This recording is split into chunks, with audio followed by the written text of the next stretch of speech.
everyone, and welcome back to episode 10 of Your Favorite Movies. Today, I have Gavin here, and Gavin, how are you doing today? I'm doing pretty good so far. How you been?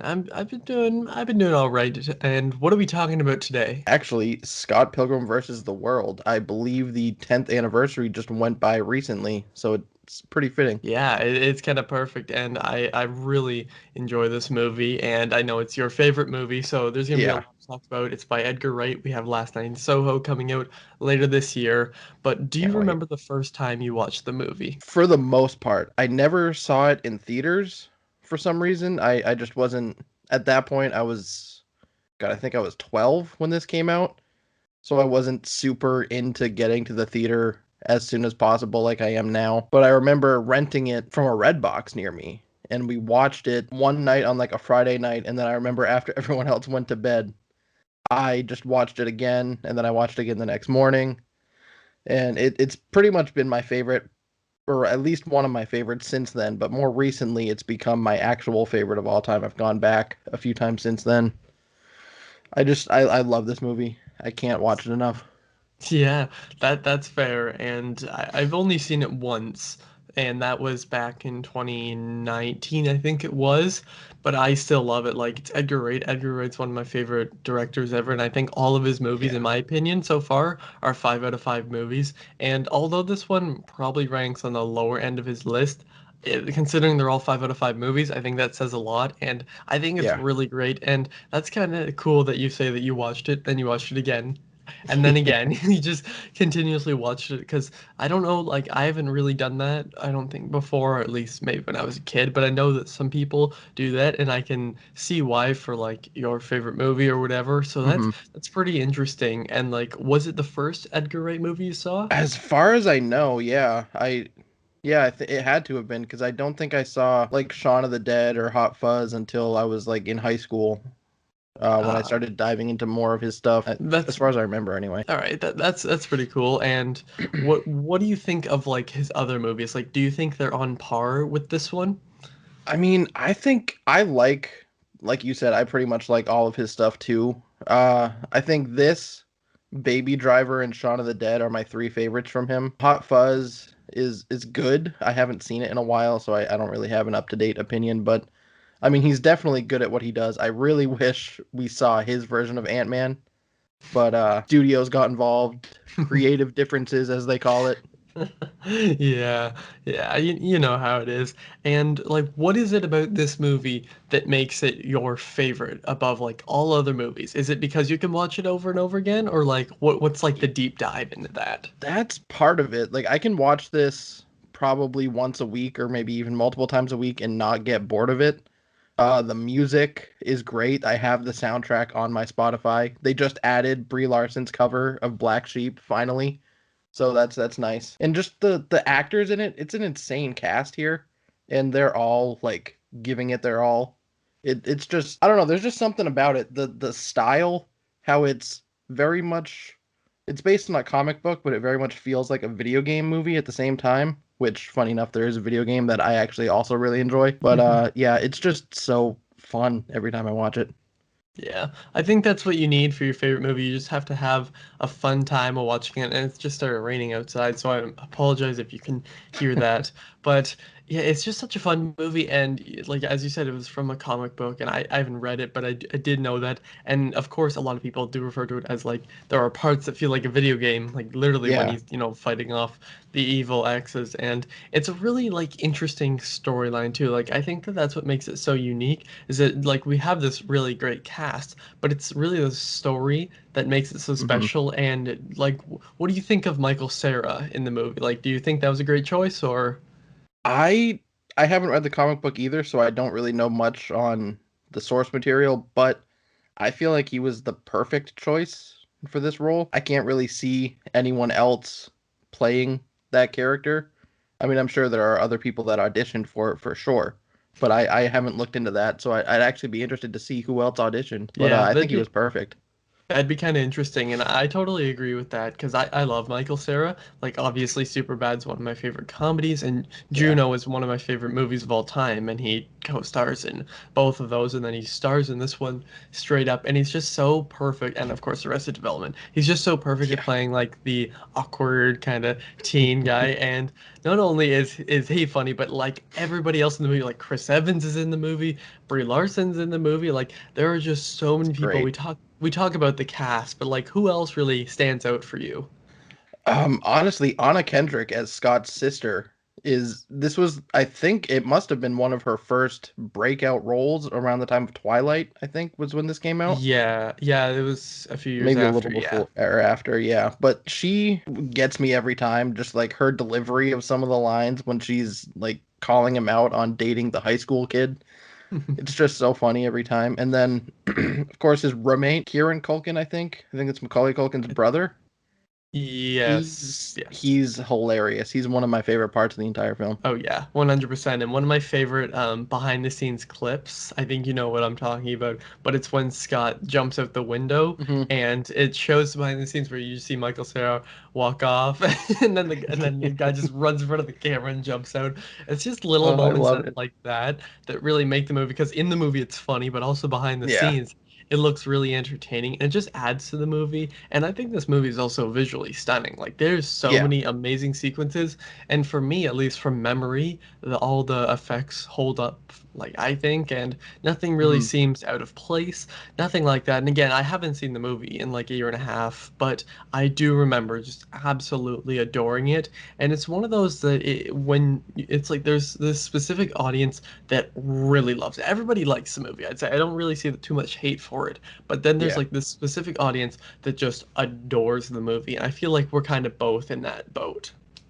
Yeah, definitely. And on your point of the effects and everything, I watched it just a couple weeks ago and it definitely does hold up still, I think. There are definitely some parts where you can obviously tell that they're using CGI or green screen or something, but I mean, I think that kind of plays into it works with the style of the movie to me anyway. Yeah, no, I agree because a lot of the stuff obviously wouldn't actually happen. Yeah. So I think it works in the way of it being CGI. It's kind of like the same thing. I mean, so let's say, you got Guardians of the Galaxy behind you there, the poster. Like a lot of Hmm. that stuff, it's like, yeah, this is CGI, but it's because they're Guardians of the Galaxy. Yeah. They're guarding a galaxy and they have all this space effects and all this. So yes, that's CGI, but it's not like it's bad CGI. It's really good CGI. Exactly. And that's how I feel about Scott Pilgrim. And do you have like a favorite scene in this movie? Oh man. One that makes me laugh every time, like every now and then I'll even just look up a clip of it on YouTube if I can find it, is with Brie Larson and oh god, I'm blanking on his name. He was in Superman Returns, he was Superman. The vegan police, if you remember that part. I Like think so. he Yes, yes. admitted to drinking milk or something like that, and they just come in and arrest him, take away his vegan card. Oh, I love it. That's one of the best Oh, parts.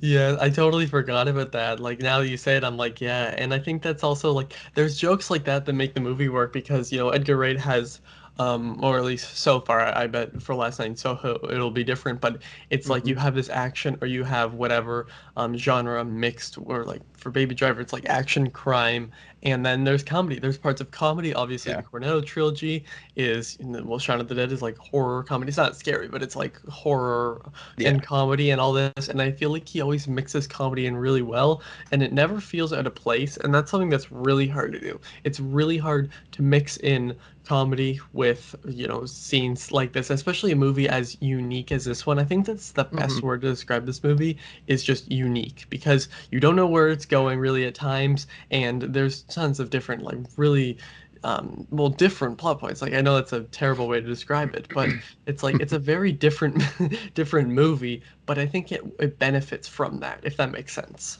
Yeah, no, that definitely makes sense. It definitely is one of the more unique movies I've seen, especially recently, especially with like the takeover of Marvel and Star Wars and DC and all these other comic book movies. This feels like one of the more unique ones of the bunch. And this came out I think the same year Iron Man 2 did.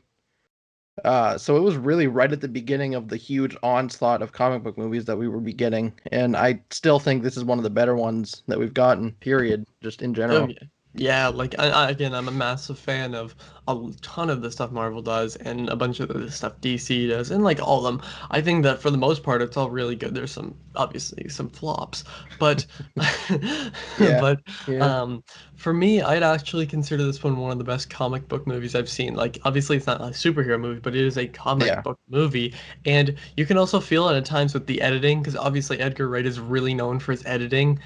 I'm one who I don't like flashy editing. If there's a Hmm. movie and the editing, I really notice it. I don't like it. Like an example I always bring up is Black Klansman. I love everything about that movie except for the editing in some scenes. I think it is an incredible film. The editing though, sometimes oh my god, or like Promising Young Woman. So yeah, it's good, goodish film, Yeah, but the editing, oh, it could not stand it. But for all of Edgar Wright's films, the editing always works for me because it always adds to the movie. It doesn't take me out of it. It makes me feel hmm, like I'm witnessing what's actually happening, and I think that's what works for me because it's like, and the cinematography also goes well with that. All the camera work yeah. and his direction is very flashy, very in your face, but it works. And for a story like this, I think it benefits from that. Definitely, definitely. Yeah, I kind of agree for the most part. The flashy editing thing definitely pulls me out of it. And you brought up Promising Young Woman. That was a movie where I went in knowing nothing. I liked it up until the last like 30 minutes. And again, like you said, the editing really pulled me out of it Yeah. in a lot of parts. But this one I loved like the one up sounds or like the video game leveling Yes. up sounds or the coins when he would collect them after Yeah. defeating the evil X's. But yeah, this movie it's something else. But like I gotta mention real quick, Mary Elizabeth Winstead. She Hmm. became one of my favorite actors because of this movie. And I think she has a new movie coming out on Netflix this year, which I'm excited to check out. I don't remember what it's called, but I'm not sure. she was fantastic in this. Oh yeah, like I I mean, I they all totally were. agree. Yeah, everybody was, but she was a really big standout. Like I find the standouts here are obviously Michael Cera, her, and I might even say Brie Larson. Like I wouldn't say she's one of my Yeah, favorite actresses, but her performance in Room is one of the greatest performances I've ever seen. still haven't But seen that one. she, oh, is sad, but it's really good.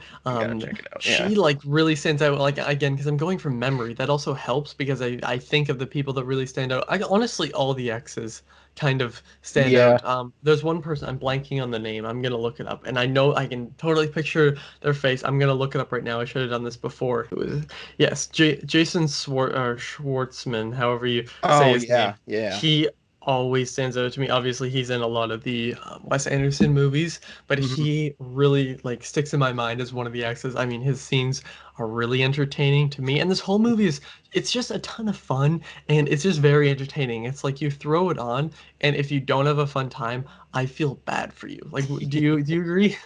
Yeah, I would. I mean, there's something about this movie that I feel like it'd be hard not to enjoy it at least a little bit. Like even if you just take away from if you don't like the comic booky video game aspect, if you just like even just the simple, I guess, love story, even though it's Yeah. not so much focused on the love part between Scott and Ramona, then even that is still good on its own, I think. But there's definitely something for everybody in this. And Yes. on the Evil X's, I'm looking at the poster right now, and I gotta bring up Chris Evans and the whole eyebrow Yes. thing. I think they did a couple months ago the 10th anniversary like Yep. table read with Yeah. everyone, and he was there for most of it and he did the eyebrow thing again and it literally he looks like he hasn't aged. I don't understand. No, It must he of course he must hasn't. actually have taken the super soldier serum or something because he still looks like he did 10 years ago. It's crazy. Yeah, oh yeah, like his scenes stand out to me, partially because, it's freaking Chris Evans. He's Yeah. awesome. He's so awesome, and I love all of the scenes, and I can always really picture him in the movie because obviously, when you think of him, you think of Steve Rogers, you think of Mhm. Captain America, but when someone says like him outside of superhero movies, this is one of the ones that always really comes to my mind, and maybe it is Yeah. partially because of the eyebrow thing. That's something that always has stuck with me with the movie. I don't know why, but it's something funny. And who is your favorite character in the movie? Like, do you have a favorite character? I mean, a bit basic, but Scott probably as for the main Yeah. characters. But in terms of like, if I had to pick of the side characters, honestly, I'd got to go with Aubrey Plaza's character because she's not in it a lot, but every time she is, it's hilarious. Every single time I watch this movie, and I'm a Yeah. huge fan of her from Parks and Rec. But her in this, it's just, the scene in the store where she's like swearing at Scott, but it's censored, and he asks, Yeah. "How are you doing that?" And she doesn't understand what he's talking about, and it's just happening anyway. Her delivery in this is great. Oh yeah, it's scenes like that that really make the movie work for me. And yeah, like I totally forgot about that scene, and that's got to be one of my favorites in the entire movie. And I love the whole like the showdown at the end. Yeah, That's definitely one of my favorites. But yeah, she's really great. I'd probably have to say Scott, and people are gonna get mad. Like the hardcore, like super hardcore Scott Pilgrim fans are gonna get mad at me for saying that probably. But again, I do need to rewatch it, and I am gonna rewatch it closer to last night Soho because when that comes yeah, out, I'm gonna, well, if theaters are open by then, which they better be, they're still closed here. Um, I'm gonna rank all of Edgar Wright's movies, and it is tough to rank them because this guy has an yeah. amazing filmography. Like, I still don't know which one's my favorite. I'm like, oh, Shaun of the Dead, The World's End, there's this, but then there's Hot Fuzz and there's Baby Driver. Like, I don't know. I go back between all of them. Scott Pilgrim, like, they're all so great, and this one, like, if this was almost any other director or like especially like modern directors, like I'm not gonna be that person, but like a Yeah. director that emerged, let's say in like 2000s, if this was hmm like their movie, it would be probably their best one. And I think that says a lot about Edgar Wright as a filmmaker. Yeah, I never thought about it like that, but yeah, I think I agree. Yeah, if this was like a God, like say like a Christopher Nolan movie, probably not a good example, but No. never But mind. I'm gonna back off that one because there's just too many. But yeah, I yeah, definitely like agree. This like it's just hard to pick for him for Edgar Wright, but yeah. I am excited for Last Night in Soho. I think it's my most anticipated of the year, but I don't want to go in thinking that it'll be worse than this, but I think I'll Yeah. still come out liking Scott Pilgrim more. Yeah. That's just Yeah. my bias there, but Yeah, I mean, like, it is your favorite movie, and I want to go back on what I just said. I'm not saying that Edgar Wright, like, Scott Pilgrim is, like, the best movie of all of the movies from 2000 and 2010 oh of yeah, directors. for I'm not sure. saying that. I'm just saying, like, if you pick any director that's not really well known, and then this is their movie, like, I'm Yeah. not saying this is better than Whiplash or La La Land by Damien Chazelle or something. That I'm just clearing that up. But I agree, like, Last Night in Soho, to go forward now, Last Night in Soho is one of my most anticipated. I'm still more hyped for Dune and In the Heights, and still A Quiet Place too, because I haven't seen it yet. Because Neither have again, I. stuff is still closed, and I haven't been spoiled. Thank God. People in the comments, don't be a dick. But I'm really excited for that movie, and this movie really kind of brings up my hype for it in a way because knowing that he's already made a ton of great movies, knowing that all of his movies are already great, kind of Yeah. it does kind of set the bar a little bit high for him. So, but I Yeah, also that's what think I'm that worried about. yeah, but I also think, it is Edgar Wright. We've seen what he can do. I mean, the trailer, in my opinion, looked really great. So I am Yeah. excited for that one. And Gavin, I have to thank you for coming on. It was a lot of fun talking to you. He reached out to me on Twitter, and then we made this happen. And I love talking about Edgar Wright. All of his stuff will be linked down below. And is there anything else you'd like to say about the movie or anything at all? Not really, other than if for some reason you haven't seen this movie, go watch it. I think it's still on Netflix, at least American Netflix. I don't know about anywhere else in the world. Either way, it's 10 years old, so you could probably get it for pretty cheap now. Just go watch it if you haven't. Give it a chance. It's worth it. Oh, I totally agree. Like this one, even if it doesn't seem like your cup of tea, if you could say, I think that it will work for you. There will be something in this movie that you like, even if it's a hmm performance, even if it's a character or anything. For me, it's a 5 out of 5 movie. For you, it's your favorite movie of all time. But for everyone watching, tell us your thoughts on Scott Pilgrim versus the World in the comments down below. Where does it rank amongst the Edgar Wright movies? And like, is it your favorite? Is it your least favorite? You could drop your entire ranking down there. And thank you all for watching. See you guys next time. Over and See ya. out.